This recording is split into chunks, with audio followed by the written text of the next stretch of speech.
Salam UiTM di hatiku. Saya ucapkan kepada semua hadirin dan hadirat sekalian. Terlebih dahulu, saya ingin mengucapkan jutaan terima kasih kepada semua kerana sudi meluangkan masa pada malam ini untuk sesi sual kenal kita bersama calon JPP daripada Fakulti Pendidikan. Baiklah semua, memandangkan kita dalam mood pilihan raya, mesti semua tertanya-tanya siapa calon kita, apa manifesto mereka. Jadi malam ini saya ditemani oleh keempat-empat calon JPP kita yang tidak kurang hebatnya ya. Tiga daripada mereka adalah kumbang terkacak dalam fakulti kita.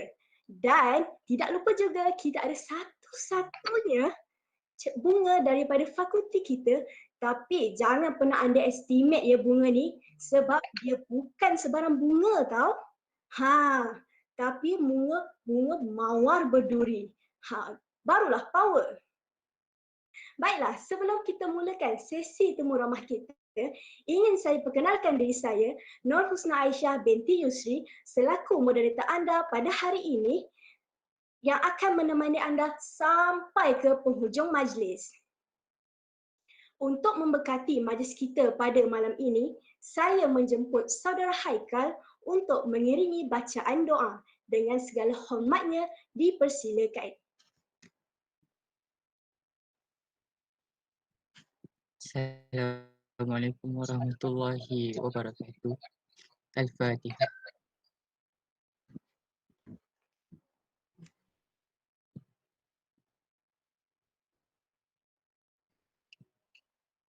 Bismillahirrahmanirrahim. Alhamdulillahirabbil alamin. Wassalatu wassalamu ala asyrafil anbiya'i wal mursalin Sayyidina Muhammadin wa ala alihi wa sahbihi ajma'in. Hanya padamu sahaja kami panjangkan kesyukuran atas segala rahmat dan berkat-Mu. Bersempena dengan majlis sesi rapat umum pada malam ini, kami memohon inayah dan taufik-Mu. Kurniakanlah kesejahteraan dan kebahagiaan kepada kami. Bukakanlah hati-hati kami, lapangkanlah dada kami, supaya dapat mengisi ilmu dan pengetahuan yang berguna untuk agama, bangsa dan negara. Kami memohon kepadamu, Ya Allah, agar Engkau berkatilah majlis ini dengan limpahan rahmat-Mu. Semoga segala usaha kami dalam menjayakan majlis ini mendapat keredaan dan hidayah-Mu. Sesungguhnya pada hari ini kami berkumpul kerana-Mu, Ya Allah. Kami berkumpul untuk menimba ilmu, untuk kami dapat menyumbangkan buah fikiran, menghubungkan silaturahim dan memberi sokongan ke arah meningkatkan lagi prestasi kami.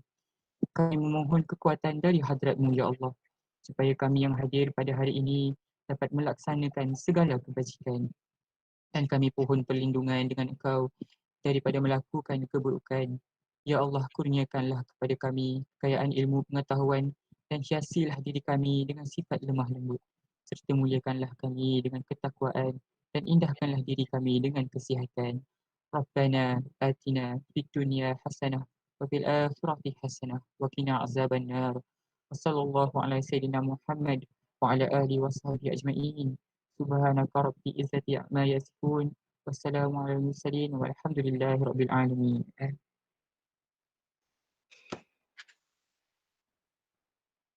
Amin, amin ya rabbal alamin. Terima kasih saudara Haikal atas bacaan doa sebentar tadi. Baiklah. Jadi tibalah masa yang kita tunggu-tunggu ni. Jadi nak kenal jugalah siapa calon JPP kita. Nampak hebat-hebat kan semua ni? Okey, tanpa membuang masa, saya ingin mempersilakan saudara Bazli. Silakan saudara.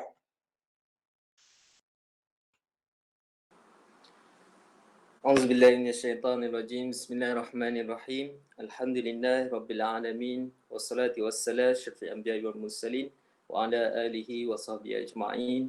Subhanaka la ilma lana illa ma 'allamtana innaka antal alimul hakim wa tub 'alaina innaka antat tawwabur rahim.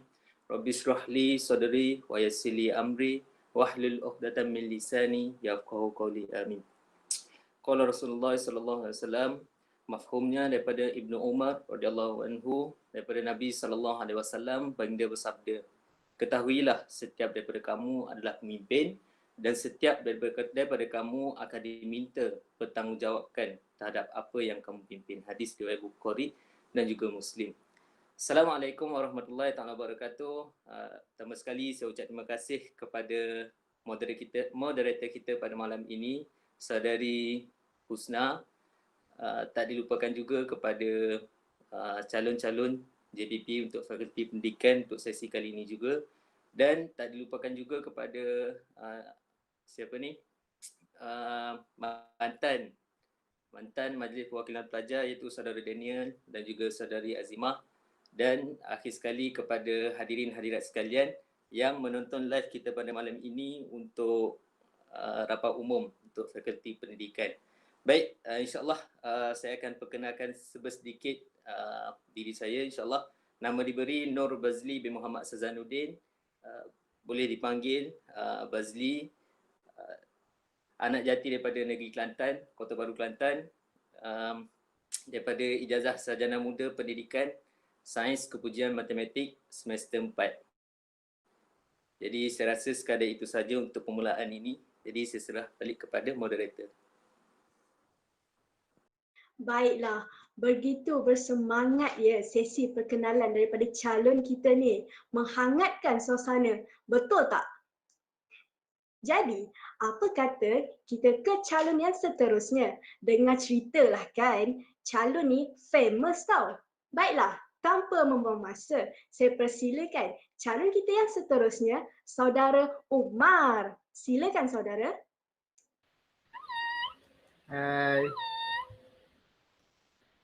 Hello, Assalamualaikum. Assalamualaikum. Dengar ke? Hello. Hello, Husna dengar saya ke Husna? Dengar. Husna tak balas lah. Oh, okey. Hai, Assalamualaikum semua, apa khabar? Pertama sekali saya ucapkan terima kasih kepada Husna Aisyah, moderator kita, dan juga kepada AJK yang terlibat untuk menjaga rapat umum ni. Seterusnya saya ucapkan juga tahniah dan selamat datang kepada calon-calon yang lain, dan juga selamat datang kepada yang sedang tengok YouTube live kita. Okay, so kita tak nak main-main, kita nak serius malam ni. Okay, jangan main-main mas, serius. Okay, soalan tadi adalah perkenalan diri, betul tak? Okay, so saya akan perkenalkan diri saya lah. Nama saya Ahmad Umar Abu Bakar bin Zulkarnain. Boleh panggil Umar, boleh panggil Umar Zulkarnain, mana-mana yang selesa. Nak panggil Ahmad pun boleh, nak panggil Abu pun boleh. So, itu sekadar nama saya. Saya merupakan seorang warga negara Malaysia yang lahir di Manchester, United Kingdom. Betul lah, Manchester United Kingdom. Yes, betul. Bukan kelab bola tu, dia memang Manchester United Kingdom. Okay, so saya menetap di Putrajaya, mak bapaknya Jawa lah, di Johor, dan saya merupakan seorang pelajar Fakulti Pendidikan semester 4. Kos apa ya? Kos matematik. Kos matematik. Okay, so itu saja sedikit sebanyak pengenalan tentang diri saya. Saya harap awak kalian interested lah yang tengah tengok live dekat YouTube tu. Saya harap kalian interested untuk mengenali saya. Kalau nak lebih mengenali saya dengan lebih mendalam, anda boleh hubungi 0134954418. tak, jangan. Kalau nak kenal saya dengan lebih mendalam, boleh singgah IG saya, Takmargo, TAKMARGO. So sekian sahaja daripada saya. Terima kasih. Kita kembali kepada moderator kita yang cantik, Husna Aisyah. Dipersilakan. Terima kasih Saudara Umar. Nampak serius tapi padat dengan info ya. Baiklah, mesti calon kita yang selepas ini lebih bersemangat lagi untuk perkenalkan diri juga ni. Okey, jadi saya persilakan calon kita yang seterusnya, Saudara Amirul Izzat. Silakan saudara. Okey, dengar tak suara saya? Dengar? Okey, sebelum saya mulakanlah dan menjawab perkenalan diri saya ada pantun sikit. Okey, bunyinya begini. Melati kuntum tumbuh melata, sayang merebah di pohon cemara. Assalamualaikum mulanya kata, salam sembah pembuka bicara. Salam sejahtera, salam UiTM di hatiku. Okey. Nama diberi Amirul Izzat bin Muhammad Seri. Saya merupakan pelajar semester 3 dari Fakulti Pendidikan, mengambil jurusan Teaching English as Second Language. Seperti mana kita tahu, TESOL. Jadi biasanya orang panggil saya Ijat, Ijato, Izzat. Jarang orang panggil saya Amirul. Tapi biasanya orang panggil Ijat lah. Saya menetap di Melaka. Saya orang Melaka dan mak bapak saya seorang orang Melaka, seorang lagi orang Penang. Jadi saya ada campur utara dengan selatan sikit. Gabung dua-dua dia jadi tengah. Macam tu. Okey, itu sedikit lah mengenali diri saya. Selain itu tak ada kot, kita simpan dulu lah selepas ni. Okey, so saya pass balik pada moderator kita. Terima kasih saudara Amirul Izzat. Wah, saya tak sangka betul. Begitu happening ya sesi perkenalan calon kita yang ini. Baik. Okey, apa kata kalau kita dengar pula daripada calon kita yang terakhir. Dengar cerita kan, dia ni calon yang paling caring ya. Sebab sentiasa ambil berat tentang aduan mahasiswa dalam fakulti ni. Baiklah, tanpa membuang masa, saya mempersilakan saudari Aina. Silakan saudari. Hi, hello everyone. So terima kasih saya ucapkan kepada kita punya moderator yang sangat cantik pada malam ni, moderator Husna Aisyah. Alright, so saya mulakan dengan Bismillahirrahmanirrahim. Assalamualaikum. Nama diberi Nur Aina Mardia binti Abdul Ghani, tapi lebih mesra lagi dikenali dengan nama Aina ataupun Mardia. You can call me anything. Alright, so saya merupakan pelajar dari Fakulti Pendidikan, unofficially berusia 21 tahun pada tahun ini, dan saya mengambil jurusan Teaching English as a Second Language. Sama seperti kita punya JPP Ijat. Okay, so serba sedikit tentang saya lah. Seperti yang moderator kita cakap tadi, saya merupakan Exco Aduan dan Kebajikan untuk Sekretariat Mahasiswa Fakulti Pendidikan. Jadi saya sangat rapat dengan urusan aduan yang go around dekat fakulti. Okey, jadi untuk kenali saya dengan lebih lanjut, boleh pergi ke Instagram saya iaitu Aina_Mardia. AIENA_MARDIA. So, buat masa ni tu je dulu kot. Kita akan get to know me lepas ni. Okey, kembali kepada moderator kita. Terima kasih saudari Aina. Menarik sungguh kan sesi perkenalan calon-calon JPP kita ni. Apa pendapat penonton semua? Menarik tak? Kalau menarik, penuhkan komen kat bawah tu. Tulis menarik. Okey. Since kita pun kenal dah dengan calon-calon JPP kita ni. Betul tak? Tapi saya tertanya jugalah, apa yang mendorong calon-calon kita ni untuk menjadi JPP sesi 2020-2021? Baiklah, apa kata kalau kita dengarkan dulu daripada saudara Amirul Izzat. Silakan saudara. Assalamualaikum dan selamat sejahtera saya ucapkan kepada semua. Okey, saya kena dulu Saya pun terkejut juga. Tak apa. Okey. Soalan dia tadi, kenapa saya calonkan diri saya lah untuk bertanding untuk menjadi PP. Sebenarnya kita pergi terobat lama dahululah, tak adalah gurau. Okey, sebenarnya saya punya niat dari dulu lagi, saya ingin menolong orang. I am a kind of person who likes to help people whenever they are in need. Itu pegangan saya dari dulu lah. And for me, what better way to help people rather than to help the students from the Faculty of Education. Jadi apabila saya diberi peluang untuk bertanding sebagai calon MPP, saya nampak this is one of the platforms for me to help more people, to give more ideas and also to work together with more people in order to benefit the Faculty of Education students.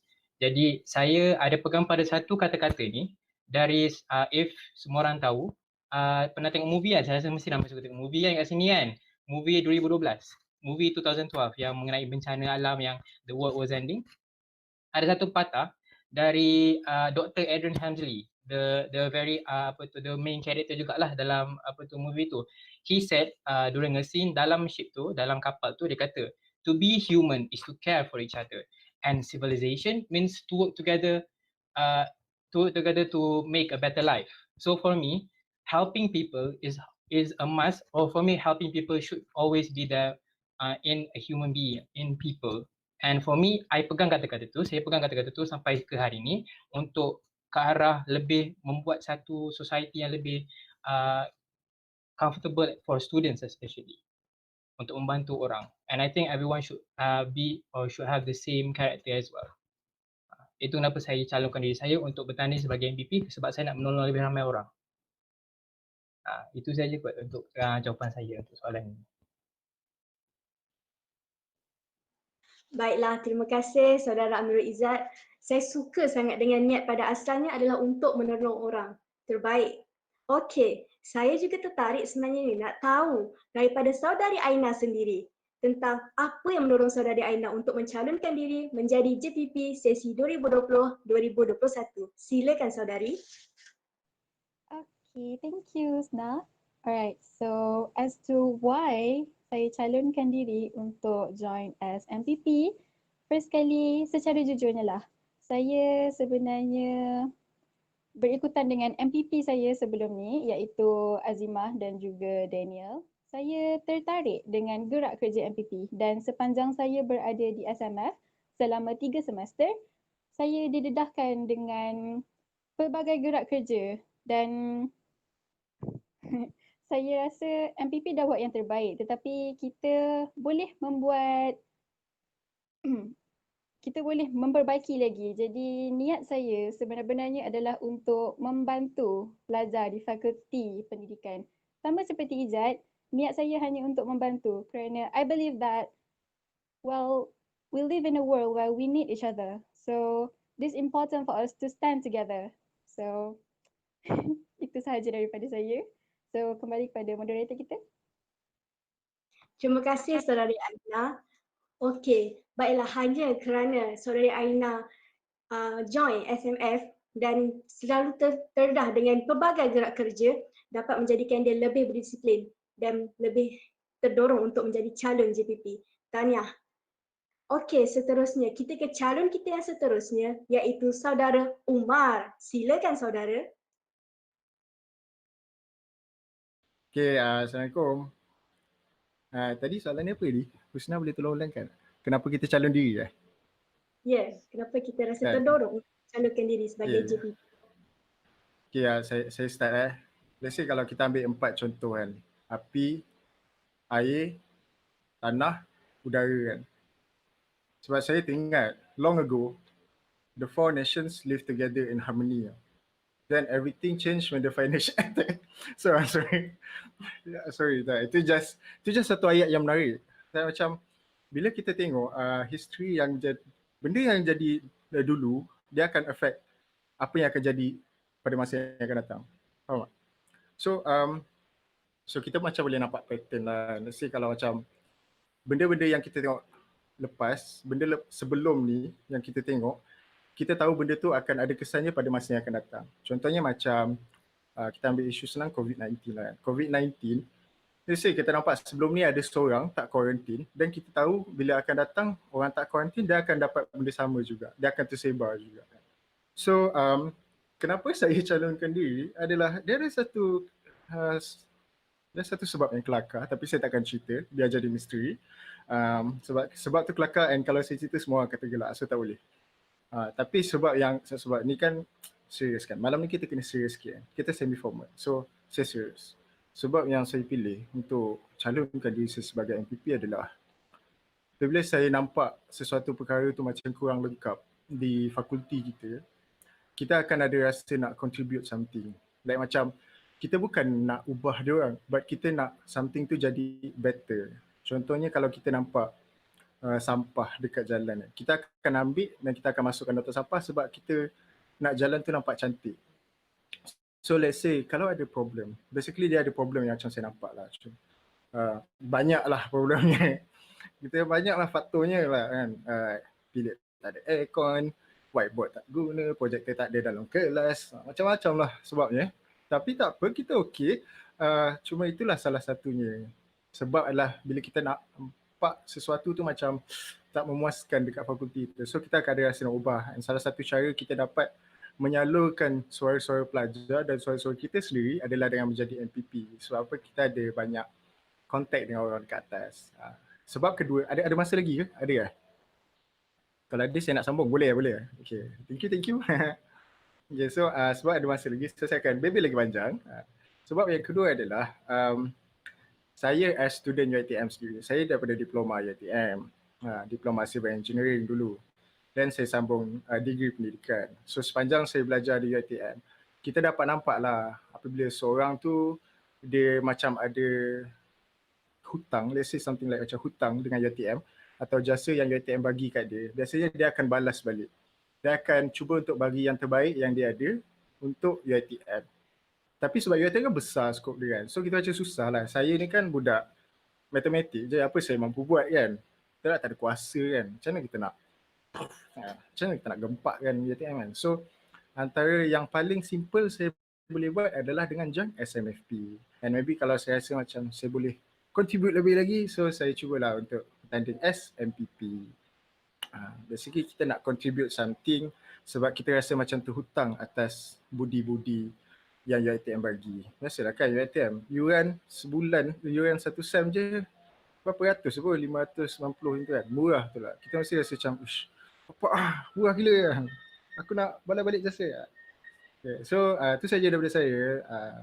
Sekian, terima kasih. Sebab saya tak hebat sangat, tapi itulah sebab saya.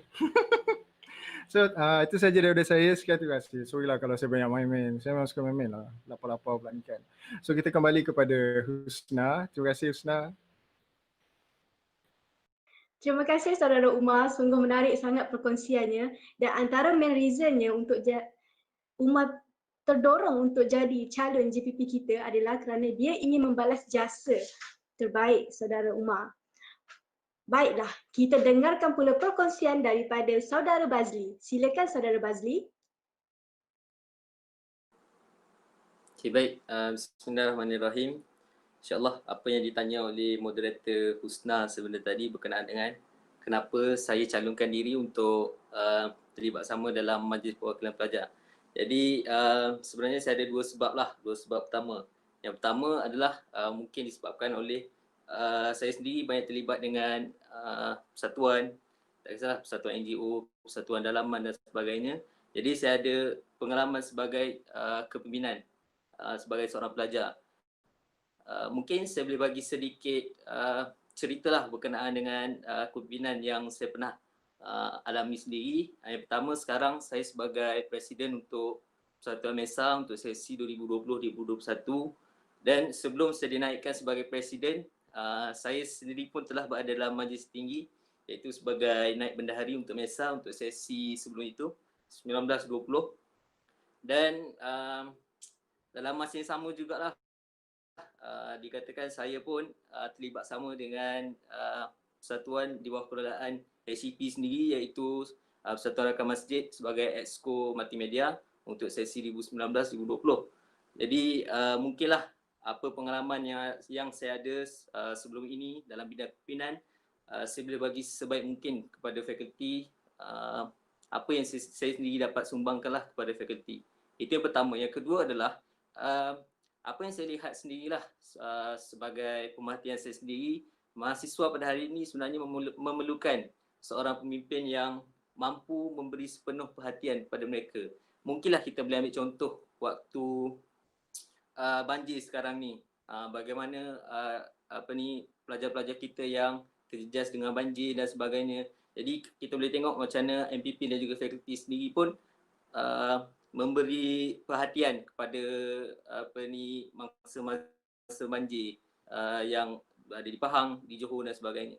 Jadi mungkinlah saya sendiri pun berpegang kepada kata-kata daripada ibu saya sendiri, mungkinlah daripada hadirin hadirat sekalian yang menonton live kita pada malam ini, juga ibu mereka pun pernah berpesan juga kepada mereka macam ni, sebaik-baik manusia adalah manusia yang memberi manfaat kepada orang lain. Jadi tujuan saya sendiri calonkan diri sebagai Majlis Perwakilan Pelajar untuk Fakulti Pendidikan adalah saya mahu sumbangkanlah sebaik mungkin apa yang saya ada dalam bidang kepimpinan, mungkin dari segi kepimpinan dan sebagainya, soft skill dan sebagainya, saya akan sumbangkan kepada fakulti dan juga kepada pelajar fakulti. Jadi saya rasa itu saja untuk ini. Saya serah balik kepada moderator. Silakan. Terima kasih Saudara Bazli atas jawapannya sebentar tadi dan juga perkongsiannya. Baiklah, saya sebenarnya bersetuju dengan Saudara Bazli di mana bila kita mempunyai background sebagai kepimpinan, ia merupakan satu elemen yang penting yang kita boleh jadikan sebagai dorongan kita untuk jadi yang lebih baik lagi. Okey, baiklah. Overall, terbaik sangat-sangat semua dorongan yang JPP kita, calon-calon JPP kita nyatakan sebentar tadi. Sampai saya di sini pula yang terasa terinspirasi daripada dorongan-dorongan kalian. Terbaik semua. Okey, saya nak berpantun sedikit boleh? Okey, terbaik. Habis sudah sual kenal diri, para JPP sudah berdebar menanti. Yang lain pula harap mengundi, biar ketua hebat kita miliki. Okey, baiklah pelajar. Penonton semua, so far berpuas hati tak dengan jawapan daripada calon-calon kita ni? Sebelum kita ke soalan yang seterusnya, suka untuk saya ingatkan kepada para penonton, selepas ini kita akan adakan sesi Q&A. Jadi, mana-mana penonton yang ingin tujukan soalan kepada calon, bolehlah komen di ruangan bawah ini dan nanti kami akan pilih soalan untuk dijawab oleh calon-calon. Baiklah semua, nampaknya kan calon JPP kita ni bukan kaleng-kaleng ya. Ini yang membuatkan saya lebih bersemangat lagi ni nak tanya soalan yang lebih hangat. Calon-calon semua sudah bersedia ke? Berdebar ke? Okey, baiklah. Saya tertanya-tanya jugalah. Apa manifesto setiap calon JPP kita ni? Apa kata kalau kita mulakan daripada Saudari Aina terlebih dahulu. Silakan saudari.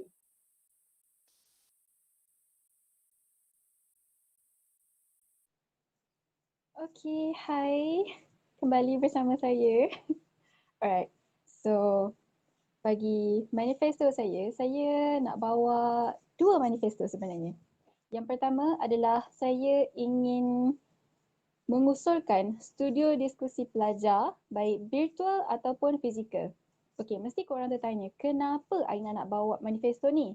Okey, baiklah. Sebagai Exco Aduan dan Kebajikan selama 3 SEM, Aina berkait rapat sangat dengan aduan-aduan pelajar. Boleh kira kebanyakan aduan yang diadukan ke fakulti is through me. Jadi Aina sangat-sangatlah tahu dengan masalah-masalah yang berlaku di fakulti pendidikan. Jadi saya terinspirasi daripada program yang Exco Aduan dan Kebajikan sendiri buat, iaitu Edu Mics On, di mana kami mengumpulkan suara-suara pelajar. Kami kami meminta pelajar-pelajar untuk menyertai program di mana kami ingin mendengar permasalahan yang berlaku. Tak kisahlah permasalahan peribadi ataupun permasalahan secara pembelajaran ataupun permasalahan yang berada di fakulti. Jadi Aina rasa Aina nak wujudkan satu studio di mana kita boleh, Aina nak bawa perkara ini kepada platform yang lebih besar di mana kita boleh bersama-sama berbincangkan tentang permasalahan yang berlaku. Because we stand together. It goes with my slogan, which is from students to students. Dan moving on to my second manifesto, which is merealisasikan program yang menggalakkan pengasahan pengucapan awam di kalangan pelajar fakulti pendidikan.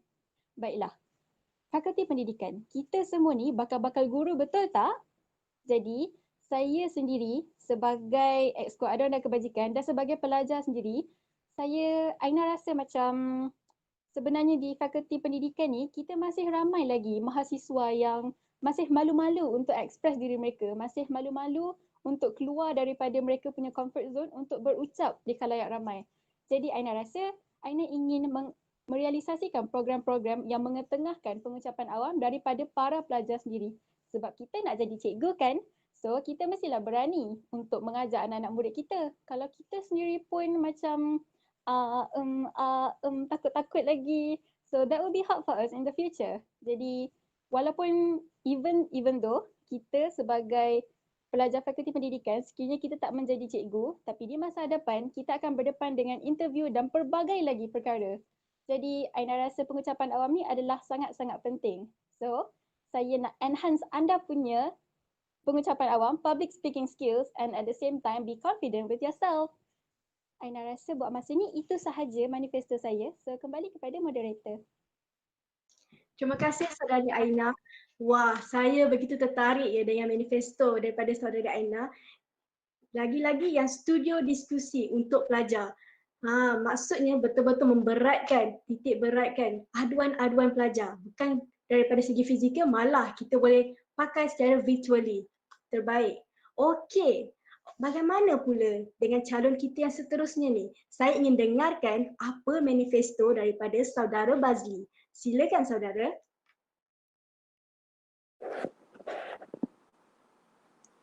Okay, baik. Bismillahirrahmanirrahim. InsyaAllah untuk manifesto saya untuk PRK kali ini, insyaAllah saya akan bawakan 3 manifesto. Kita pergi satu-satu, insyaAllah. Yang pertama adalah saya akan memperkukuhkan lagi hubungan persatuan dalaman fakulti pendidikan terutama sekali. Jadinya kita tahu yang persatuan dalaman ini merupakan tunjang kepada fakulti bagi memastikan pergerakan semua pelajar fakulti pendidikan seiring dengan objektif penumbuhan persatuan dalaman. Jadinya mungkinlah saya boleh bagi satu analogi kepada hadirin hadirat sekalian. Jika seorang manusia itu tidak mempunyai tulang belakang, jadi apa yang kita boleh fikirkan jika seorang manusia ini tidak mempunyai tulang belakang? Mesti orang ini tidak mampu bergerak kan. Jadi itulah yang saya ingin maksudkan, bahawa yang persatuan dalaman ini merupakan tunjang kepada pergerakan fakulti sebenarnya. Jadi macam mana saya nak laksanakan manifesto yang pertama ini, iaitu saya akan mewujudkan satu program, sama ada program diskusi ataupun program town hall dan sebagainya yang melibatkan persatuan dalaman. Jadi apa sebenarnya objektif penubuhan ataupun kita melaksanakan program diskusi town hall dan sebagainya ni.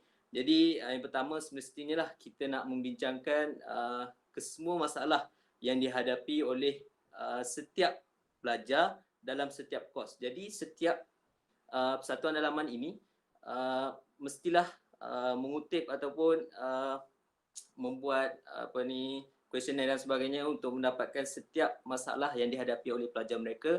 Jadi dalam program ini kita akan bentangkan and then selepas sahaja kita habis dalam program ini, kita akan sediakan dokumen khas, iaitu dalam bentuk resolusi lah untuk kita bincangkan, kita hantar kepada pihak pengurusan dan kita akan bincangkan bersama dengan pihak pengurusan supaya masalah-masalah yang dihadapi oleh para pelajar ini dapat diatasi dengan cara yang baik, cara yang aman dan sebagainya.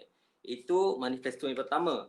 Kita pergi pula kepada manifesto yang kedua, iaitu sama juga macam Aina sebentar tadi, iaitu menyediakan platform untuk pelajar mengasah soft skill, kemahiran dan sebagainya. Jadinya saya untuk melaksanakan manifesto yang kedua ini, saya akan menyediakanlah ruang buat pelajar fakulti untuk mengasah kemahiran soft skill masing-masing, sebagai contohnya speaker corner, kursus pembentukan jati diri secara terbuka dan sebagainya. Jadi apa tujuan kita nak melaksanakan platform ini, ruang buat para pelajar untuk asah mereka punya kemahiran atau soft skill ni?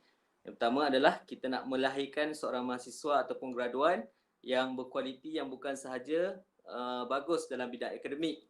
Mungkinlah hadirin hadirat sekalian yang melihat pada hari ini, live kita pada malam ini mempunyai akademik yang bagus. Mungkin dalam kalangan kita ada 4 flat dan sebagainya, 3.5 ke atas dan sebagainya.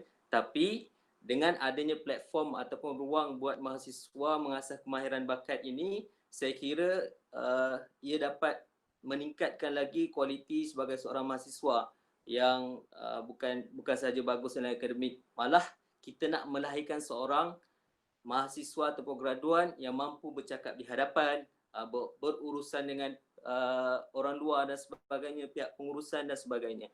Jadi saya pun ada pegang satu kata-kata daripada pensyarah saya sendiri. Beliau berkata, biarlah kita sebagai seorang graduan ini mampu menjadi seorang leaders opinion kepada masyarakat, di mana kita mampu memberi sumbangan dalam bentuk idea dan sebagainya kepada masyarakat. Jadi jadikan kita sebagai seorang yang leaders opinion ni. Jadi suka pada hari ini saya nak kongsikan dengan hadirin hadirat sekalian yang menonton live kita pada malam ini satu konsep yang saya sendiri pun pegang sampaikan hari ini iaitu konsep SMART. Apa sebenarnya SMART ni sebenarnya? Jadi SMART kita ada S, M, A, R, T. Jadi S yang pertama adalah strategi. Jadi strategi apa yang kita nak capai. M adalah measurable. Bolehkah untuk dicapai? A, achievable. Mampukah nak dicapai? R, realistic. Dengan apa nak dicapai. Dan yang terakhir T adalah timely, iaitu jangka masa untuk kita capai apa yang kita nak itu. Jadi itu adalah manifesto yang kedua. Kita pergi kepada manifesto yang terakhir, insya-Allah yang saya akan bawakan kepada kesemua pelajar Fakulti Pendidikan, iaitu saya akan membawa suara mahasiswa ke semua suara mahasiswa kepada pentadbiran. Jadi saya akan mewujudkan satu platform kebajikan untuk penyaluran masalah pelajar. Kalau tadi saya bercerita berkenaan dengan manifesto pertama berkenaan dengan orang kata mewujudkan diskusi bincangkan masalah-masalah. Tapi untuk manifesto ketiga ini daripada pelajar itu sendiri terus kepada pihak pengurusan. Itu dia punya main point. Jadi tujuannya kalau kita tengok pada semester lepas dan juga semester kali ini negara kita sendiri pun telah dilanda COVID-19. Jadi kita tahu yang PMP sendiri pun dijalankan secara atas talian. Jadi kita tahu semua terbeban. Pensyarah pun terbeban, pelajar juga terbeban dan juga orang lain pun terbeban. Jadi mungkinlah kita pada hari ini pun masih belum tahu status kemasukan kita ke kampus macam mana. Walaupun daripada Yang Berhormat Menteri Pendidikan Tinggi sendiri pun, Dr. Noraini pun memberitahu dan dalam statement beliau sendiri yang pelajar IPT ini akan masuk ke kampus mulai 1 Mac 2021. Tapi kita perlulah bersiap siagalah dengan segala kemungkinan yang akan berlaku pada masa akan datang. Jadinya dengan adanya platform kebajikan ini ia dapat memberi sedikit sebanyak peluanglah kepada mahasiswa untuk menyuarakan pendapat masing-masing, apa yang mahasiswa ini dapat bagi cadangan kepada fakulti dan sebagainya. Jadi solusinya kita akan bentangkan selepas kita dapat pelbagai pandangan, pendapat daripada ataupun masalah daripada mahasiswa sendiri. Solusinya kita akan bentangkan kepada pihak pengurusan dan pihak pengurusan sendirilah kita akan bincang dengan pihak pengurusan untuk tindakan lanjut seterusnya. Jadi saya kira itu sahaja untuk pembentangan manifesto saya pada kali ini. Jadi saya ulang sekali lagi, manifesto yang pertama adalah saya akan memperkukuhkan hubungan persatuan dalaman Fakulti Pendidikan dengan mewujudkan program diskusi ataupun town hall yang melibatkan persatuan dalaman untuk membincangkan berkenaan dengan masalah-masalah pelajar secara detail. Yang kedua adalah saya akan menyediakan platform untuk pelajar mengasah kemahiran soft skill dan sebagainya dengan menyediakan ruang khas buat pelajar Fakulti Pendidikan. Dan yang terakhir itu membawa suara mahasiswa kepada pentadbiran dengan mewujudkan satu platform kebajikan untuk penyaluran masalah para pelajar. Jadi saya rasa setakat itu saja untuk pembentangan manifesto. Sekian sahaja, saya serah kembali kepada moderator kita pada malam ini. Dipersilakan. Terima kasih Saudara Bazli atas perkongsian manifesto sebentar tadi. Saya sebenarnya berminat sangat-sangat tentang idea Saudara Bazli untuk mewujudkan town hall bagi diskusi untuk setiap ahli persatuan so that kita boleh selesaikan permasalahan yang berlaku. Bagus. Jadi, saya pasti mesti tercabar calon-calon kita yang seterusnya ini kan. Baiklah, apa kata pula kita dengar manifesto daripada Saudara Umar. Silakan saudara. Terima kasih Husna. Saya sebenarnya takut nak pergi manifesto ni. Hebat sangat, tercabar weh. Tapi saya cubalah . Okay. Sebelum tu saya nak tanya, Husna minat iPhone tak? Minat. Oi, gila tak minat kan? So manifesto saya yang pertama adalah saya nak bagi semua pelajar edu satu iPhone seorang. Gurau-gurau. Dia pernah lah pasal niat tapi sebab iPhone mahal kan. Dan kita lah tak peduli. So kita biar manifesto tu berlalu pergi tanpa sebarang kata. Okay, sebenarnya saya ada 2 manifesto. Saya ada 2 je. Dan manifesto ni bagi saya dia taklah sehebat mana. Tapi ini adalah something yang kita perlukan sikit kot. Kita buat kita okey, sambung. So saya sebenarnya, as someone, as students, salah seorang daripada students fakulti pendidikan. Jadi saya ada terfikir bahawa kita ni sebenarnya memerlukan sesuatu yang boleh menonjolkan diri kita. Sebab apa, kalau kita tahu sebelum-sebelum ni, tiap kali kita nak praktikal, kita kena cek sekolah. Tiap kali kita nak buat program yang mengajar, kita kena cari student. Tiap acap kali kita nak melakukan sesuatu program, basically kita kena cari students lah sebenarnya. So what if kalau kita dapat ubah konsep tu, instead of kita pendidik mencari anak didikan, kita tukar kepada anak didikan mencari pendidik. So macam mana benda tu boleh berlaku kan? That's the question. Good. So saya terfikir of satu manifesto di mana kita mewujudkan lebih banyak program yang menyasarkan kebolehpasaran pelajar fakulti pendidikan. Okay, so basically dia nampak klise dan simple lah. Ya, saya tahu semua fakulti cakap benda tu saja nak promote hati student kan.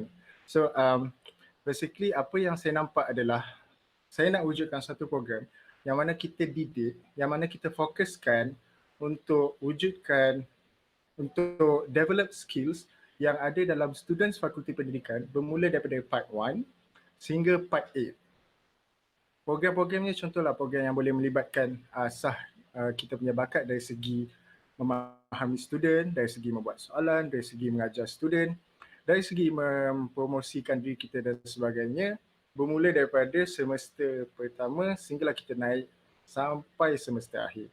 So that imagine Husna lah. Saya cakap dengan Husna boleh tak? Cakap dengan calon lain takut mengganggu fokus lah. Boleh, silakan.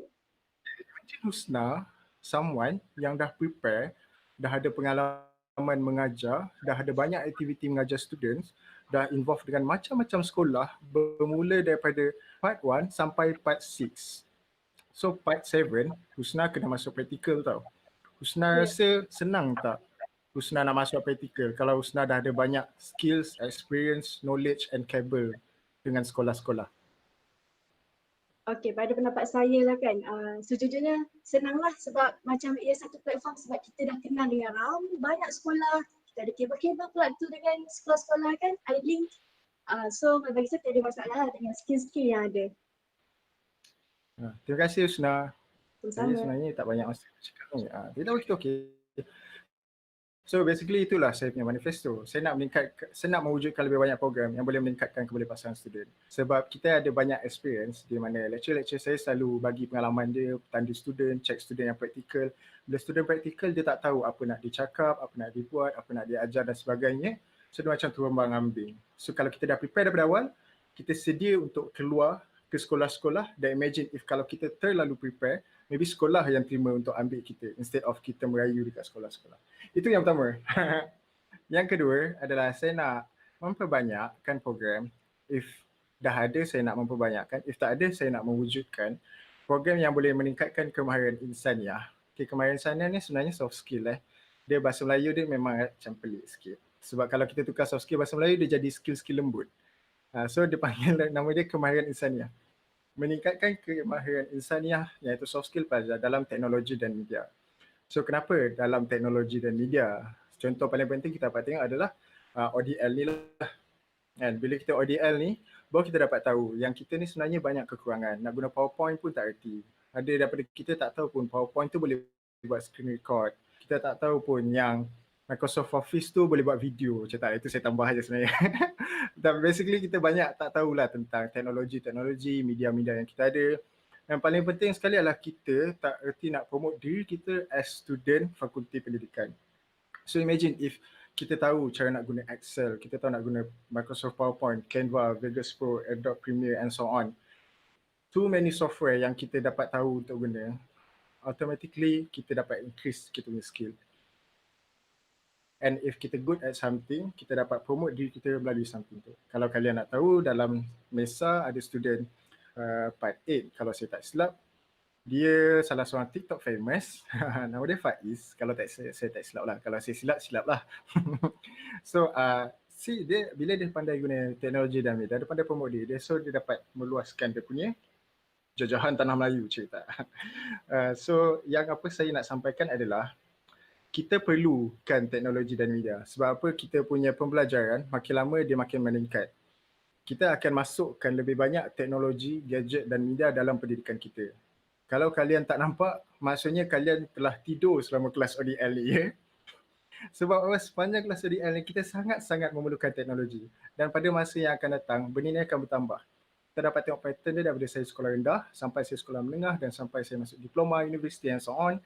Memang teknologi bertambah. Ramai cikgu yang berhenti sebab tak dapat cope dengan teknologi dan media punya perkembangan. So, kita as a student yang mostly bakal menjadi pendidik, kita kena well prepare dengan teknologi. Sebab apa, kalau kita tak prepare, kita akan ditinggalkan. Kita tak akan dapat, nak kata kita as pelajar yang ada kebolehpasaran yang tinggi kalau kita punya skill sendiri tak mencukupi. Jadi itulah pandangan saya, bahawa saya merasakan bahawa ianya satu perkara yang sangat-sangat penting untuk kita tingkatkan soft skill kita dalam teknologi dan media, dalam as seorang pendidik, sebagai seorang yang bakal menjadi pendidik pada masa akan datang. Jadi saya rasa saya patut ulang kot manifesto saya. Yang pertama sekali palsu, iaitu iPhone tu memang saya takkan bagi pada semua orang. Itu satu manifesto yang kita tahu semuanya takkan berlaku. Kalaulah saya anak sultan mungkin.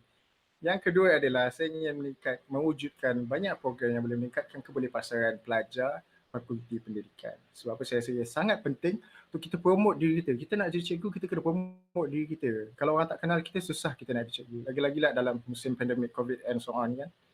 So yang kedua adalah saya nak memperbanyak program yang meningkatkan kemahiran insannya, iaitu soft skill pelajar-pelajar fakulti pendidikan dari segi teknologi dan media. Okay. So saya nak ucapkan terima kasih kepada Husna Aisyah sebab bagi saya peluang untuk membebel, merapu dengan menceritakan tentang manifesto saya. Saya harap kalau korang berminat, bolehlah kita sama-sama undi saya. Terlalu awal, maafkan saya. Kalau korang rasa manifesto saya ni sesuatu yang function, korang bolehlah sokong saya. Kalau korang rasa tak sesuai atau korang ada persoalan, silalah tanya sebab lepas ni kita akan ada sesi Q&A. So terima kasih Husna, terima kasih calon-calon lain yang setia mendengar dan terima kasih kepada anda yang di rumah yang sedang menonton live daripada YouTube kami. Itu saja saya ucapkan. Kita kembali kepada moderator. Terima kasih. Terima kasih Saudara Umar. Sungguh santai tapi padat ya isi manifesto dia. Tapi saya sedih sebab saya kena tipu. Tak dapat iPhone. Nanti kita tuntut di kemudian hari. Okey, sebenarnya saya tertarik dengan satu manifesto daripada Saudara Umar sebentar tadi, di mana Saudara Umar ingin mewujudkan banyak program yang berasaskan soft skill. Kerana sebagai satu persediaan sebelum pelajar-pelajar pergi ke praktikum. Terbaik Saudara Umar. Okey, sekarang kita dengarkan pula daripada Saudara Amirul Izzat tentang manifestonya. Silakan saudara. Terima kasih saudari moderator. Okey, saya harap semua okey lagi lah kat YouTube live tu. Sorry lah kalau kami semua ni bercakap panjang. Tapi kami ingin menerangkan dan mengenali, ingin menerangkan lebih sedikit tentang diri kami kepada anda semua. Okey, manifesto tadi ya, saudari. Bagi saya lah, saya ada 2 manifesto je pun. Tak banyak manifesto. Tapi saya rasa manifesto yang saya ada ni akan memberi impact kepada pelajar-pelajar dan memberi kebaikan dan juga advantage for the students in the Faculty of Education, the benefits of it. My first manifesto would be membantu fakulti pendidikan mewujudkan satu tabung kebajikan khas untuk pelajar fakulti pendidikan. Seperti mana kita tahu, anything can happen during this, especially during this pandemic, during this whole new norm that we live in. And for me, sepatutnya untuk fakulti pendidikan kita perlu ada satu tabung kebajikan untuk pelajar-pelajar fakulti pendidikan. If let's say any emergency yang berlaku pada pelajar-pelajar fakulti kita boleh menyalurkan bantuan kepada mereka. Bantuan, especially bantuan kewangan lah, sebab sebagaimana kita tahu nowadays the most frequent issues that has been happening around Malaysia is banjir dan juga lots of loss in the sense of barang-barang di rumah dan sebagainya. Kalau kita tak dapat nak bagi diorang wang pun, kita tolong bagi diorang dari segi barang keperluan. Itu pun kita guna untuk beli barang keperluan tu dari segi wang. Jadi bagi saya, jika kita ada tubuhkan satu tabung kebajikan khas untuk pelajar fakulti pendidikan, walaupun ODL kita masih boleh membantu mereka. Tak ada masalah. Tapi when it comes to help, sometimes when it comes to help and money is important for me. And untuk ada dana tu untuk bantu diorang, kita perlu start pada bawah dulu lah. We go step by step. Dan saya tahu benda ini satu inisiatif saya sendiri. Kerana saya kena usahakanlah untuk benda ni. Tapi jangan risau. Follow my slogan, promise through words, achieve through actions. Whenever I say that I would do something, I will. That is my pegangan. Because for me, if you talk the talk, you must walk the walk as well. So for me, mengadakan satu tabung kebajikan tu adalah mesti untuk pelajar, untuk benefit of the Faculty of Education punya students. Itu manifesto yang pertama lah, tak besar mana pun, adakah tabung kebajikan untuk pelajar je lah. Tapi insyaAllah, if one day I become the MPP pun, it will benefit the students in the long term, untuk jangka masa yang panjang. Sebab bagi saya, untuk melakukan satu benda, untuk how you say, what's the word? Untuk memberi sumbangan, to do something for the students, we should think dalam jangka masa yang panjang, bukan jangka yang masa yang pendek. Impact dia kena jangka masa yang panjang. Itu yang semestinya kena lakukan lah. Sebab kalau dalam pendek je jangka masa, dia amatlah, how you say, it's not giving that much of an impact sebenarnya. Okay, itu manifesto yang pertama. Manifesto yang kedua adalah lebih kepada luar pada akademik sikit, tapi lebih kepada sukan dan kebudayaan. Manifesto saya kedua adalah berusaha melahirkan mahasiswa yang berdaya saing dalam bidang sukan serta kebudayaan.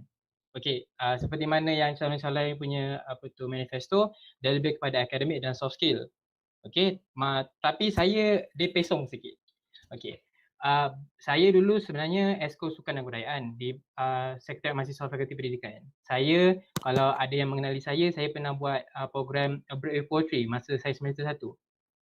I think that was the first program A Break With Poetry yang pernah diadakan di Palam, di Puncak Alam, di Fakulti Pendidikan.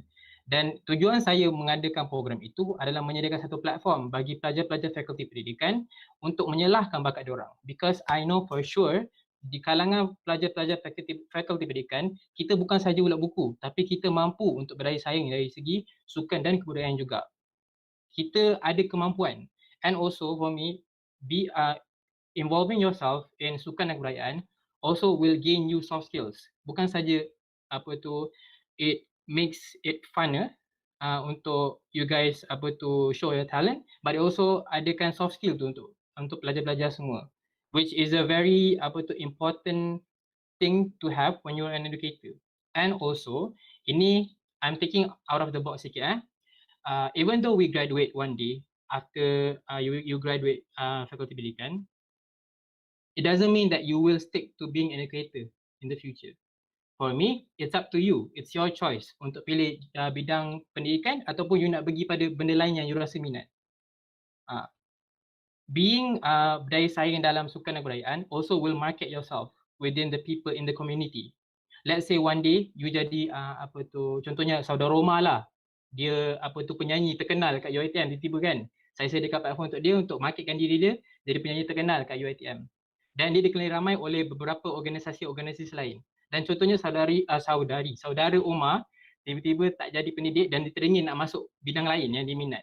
Dia dah dikenali ramai semasa dia masuk pertandingan-pertandingan ini. Orang-orang yang di organisasi lain, dia dah nampak, oh saudara Umar ni banyak kelebihan dia. Dia amat confident bila dia buat satu benda. Dia amat mahir bila dia buat satu benda. Jadi, this is also a platform for you guys untuk market yourself. And for sure, I will make more programs or more platforms or more competitions to promote yourself and also give way to show your talent to the people. Lagi masa pandemik ni kita stress sikit kan dengan banyak assignment, banyak assessment, and sometimes we just need something to take our mind off things. Macam any activity, any competitions, and it's just something that you just join just for the fun of it because your interest. Sebab saya tahu ramai pelajar Fakulti Pendidikan yang berbakat. Yang ada yang YouTube channel, saya mention Tamago punya YouTube channel dan juga ramai juga yang berdaya saing dari segi nyanyian, dia selalu buat covers, also tarian, also pantun, poems. I know that there's a lot of you people out there dekat Fakulti Pendidikan. And it's a waste for me kalau korang tak dapat platform atau tak dapat satu tempat untuk korang selahkan bakat korang.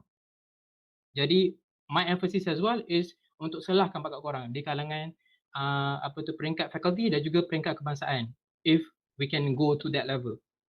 Okay, so I think it's a very must for to showcase these talents. And one of the things that I would do most probably is to collaborate with Aspirasi, with Esko Sukan dan Budayaan, Sekretariat Malaysia Fakulti Pendidikan, and any other organizations that can help aim to aim the same target as us, as my aiming. So yeah, it will be a lot of work, but kerja apa je tak banyak kerja kan. Tapi if we follow our passion, then it can be done. Whenever you do something with passion, yes penat, tapi penat dia lain macam sikit.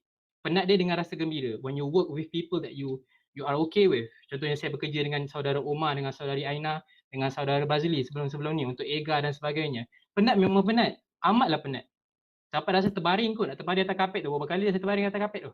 Tapi kita enjoy doing it because we know that we're helping people, showcasing everything to people. So yeah, saya dulu bawa saudara Omar lah kan, masa time EGA dulu, dia pengarah dulu. Jadi saya jadi bendahari dia. Dia lambai. Okay, so it's fun doing it. So one of the advice that I would say to you people, do something with your passion. Do something with passion, dengan semangat tu. Tu side sikit je lah saya punya advice untuk orang. Sebab ya, itu je kot daripada saya, tak banyak pun. Saya manifesto 2 je. Saya tak sebat-sebat. Saya punya manifesto tak ada hebat-hebat macam saudara yang lain. Simple je. Okay, saya rasa itu je kot dari saya. Saya pass balik pada saudari moderator. Terima kasih saudara Amirul Izzat atas pembentangan manifesto sebentar tadi.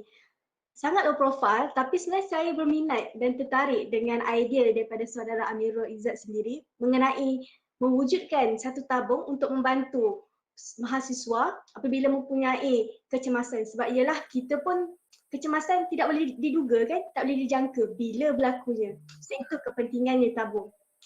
Okey, baiklah.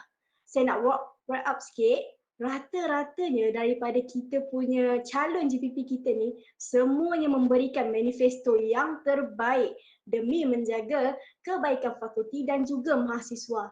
Terbaik semua. Okey, jadi kita akan ke sesi yang seterusnya iaitu sesi Q&A.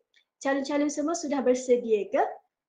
Jadi, kita akan ke soalan yang pertama adalah daripada saudari Fatma Yusof yang ingin bertanya kepada saudari Aina Mardia.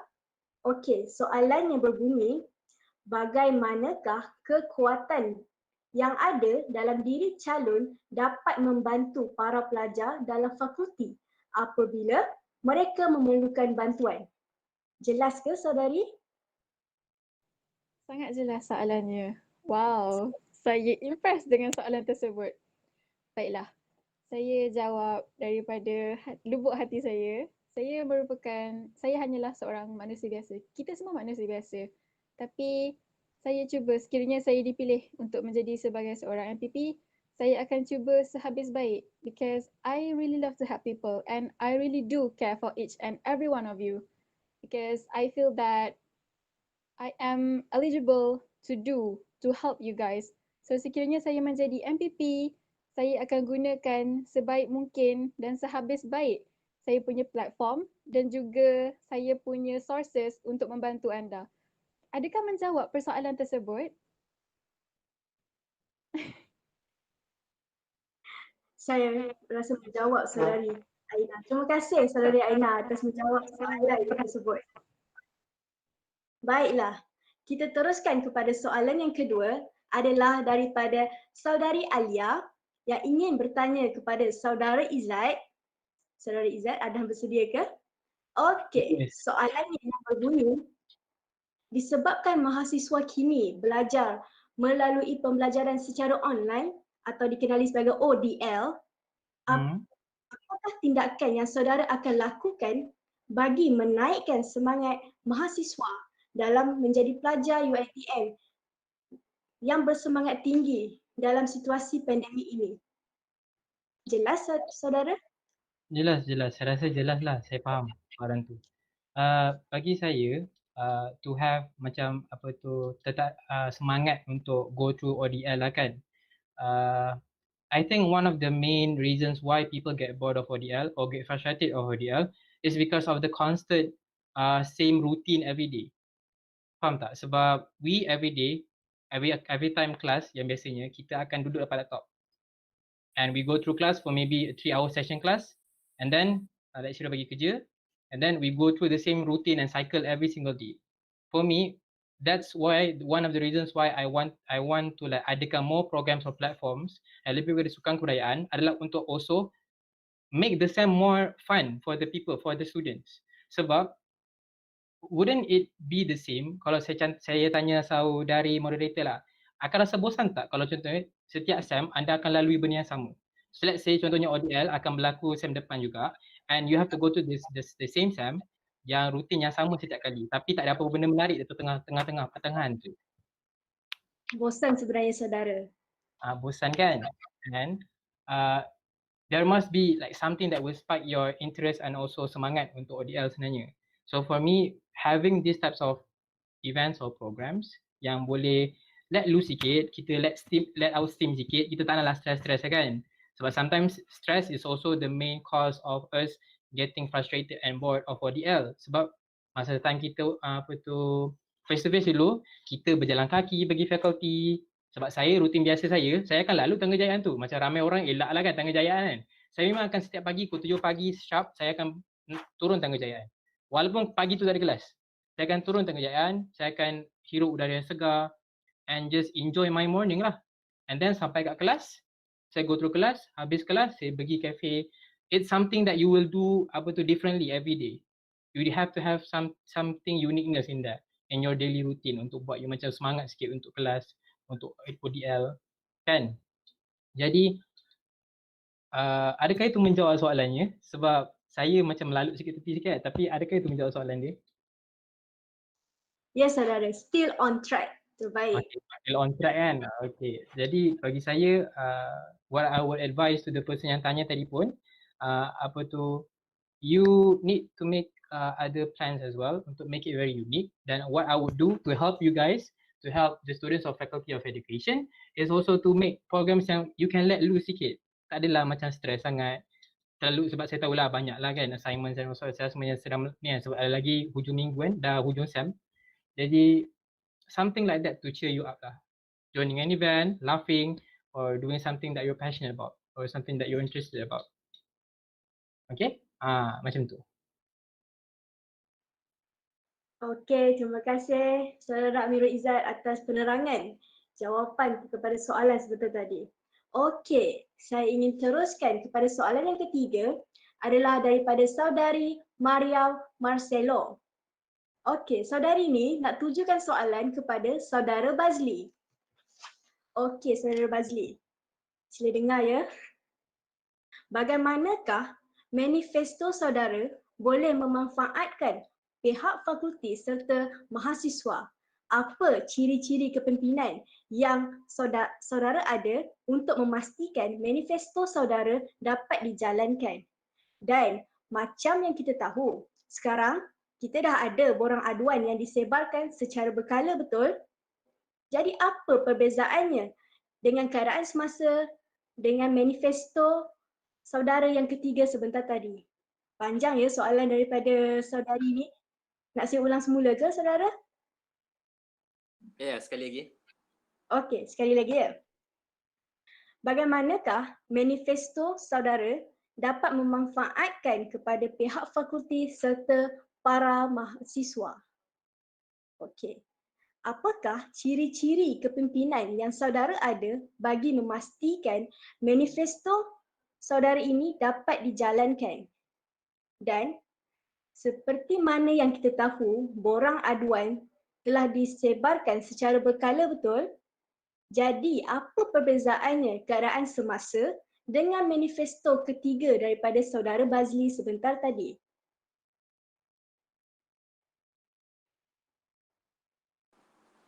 Okay, baik. Bismillahirrahmanirrahim. Jadi saya kira ada 3 soalan yang dibangkitkan oleh si penanya. Jadi yang pertama adalah berkenaan dengan manifesto, adakah ia dapat memanfaatkan kepada para mahasiswa dan juga fakulti.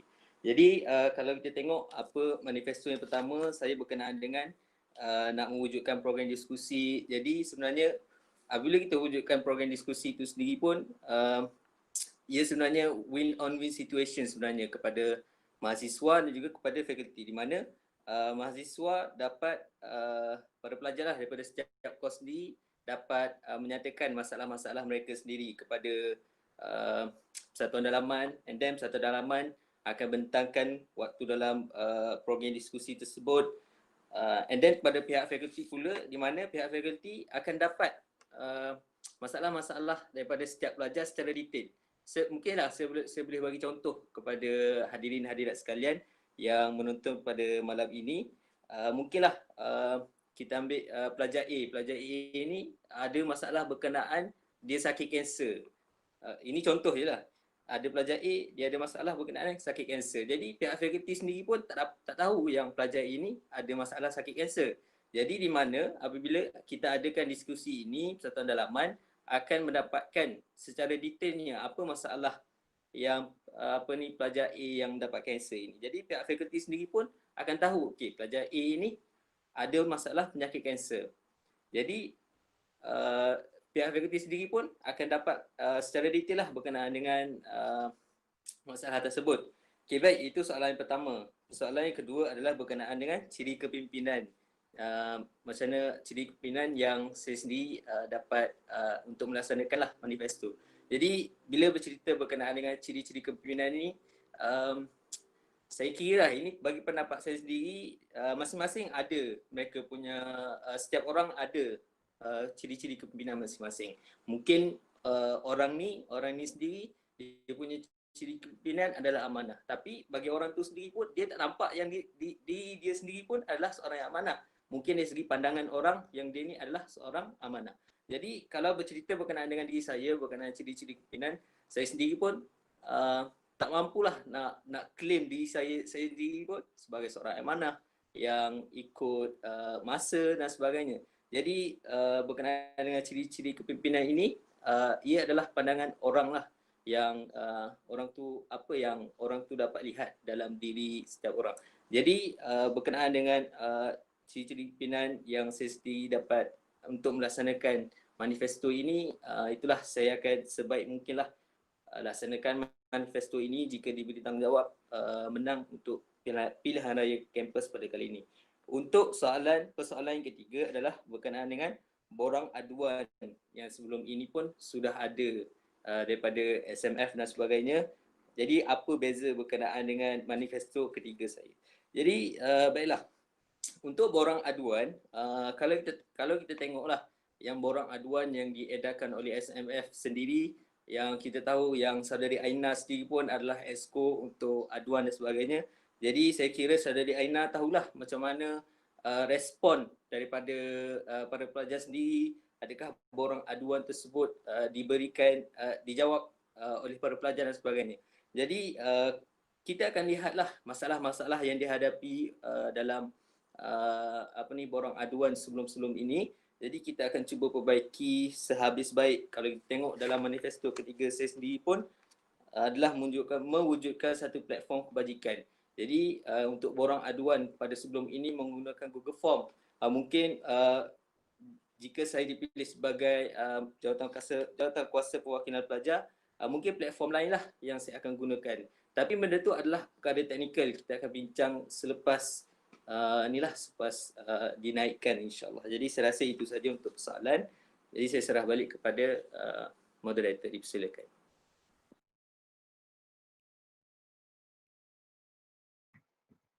Baiklah, terima kasih kepada saudara Nur Bazli atas penerangan dan juga menjawab soalan daripada saudari kita sebentar tadi.